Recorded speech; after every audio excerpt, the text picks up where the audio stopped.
조 전 장관을 상대로 한 수사 넉 달 만에 검찰이 구속영장을 청구했는데 수사의 시작은 자녀 입시나 사모펀드 같은 가족 비리였지만 결국 민정수석의 감찰권을 남용했다는 공적 영역이 구속영장의 혐의가 됐습니다.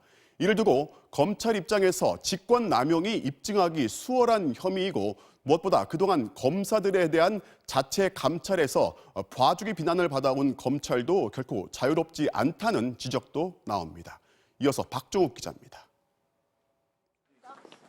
지난 10월 말 검찰이 돌연 유재수 감찰무마 의혹과 관련한 강제 수사에 착수하면서 조 전 장관을 겨냥한 검찰 수사는 양갈래로 동시에 진행됐습니다.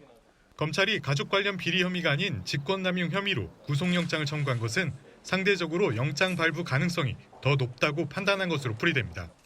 가족 관련 비리 혐의는 조 전 장관이 진술 거부권을 행사하면서 객관적인 혐의 입증이 쉽지 않다는 점, 그리고 같은 혐의로 부부를 동시에 구속하려는 것 자체가 현실적 부담으로 작용했을 것이란 분석입니다.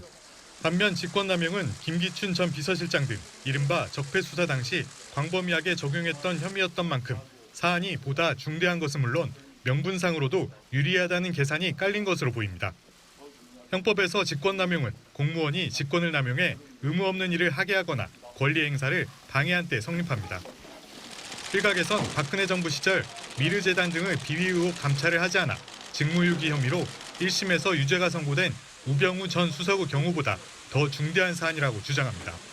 당시 재판부가 민정수석의 직무와 관련해 감찰 결과 대통령에게 보고하거나 수사를 의뢰하는 등 조치를 취할 직무상 의무가 있다고 판시한 만큼 조 전 장관 역시 의무를 다하지 않았던 겁니다. 반대로 유 전 부시장 감찰 당시 드러난 비위 수준은 검찰을 강제 수사로 확인된 내용과 차이가 크고 사표 수리까지 한 만큼 직권남용이 아니란 반론도 나옵니다. 특히 감찰 중단에 직권남용을 적용할 경우 그동안 성범죄 등 문제가 불거진 검사들에 대해 자체 감찰을 하고도 사표만 받고 대부분 수사 의뢰하지 않았던 검찰 역시 자유로울 수 없다는 비판도 제기됩니다. 결국 검찰과 조 전 장관 측의 주장이 팽팽히 맞서고 있는 상황에서 직권남용의 범위를 어디까지 볼지 또 얼마나 객관적으로 증명 가능한지에 따라 구속 여부가 결정될 것으로 보입니다. MBC 뉴스 박종욱입니다.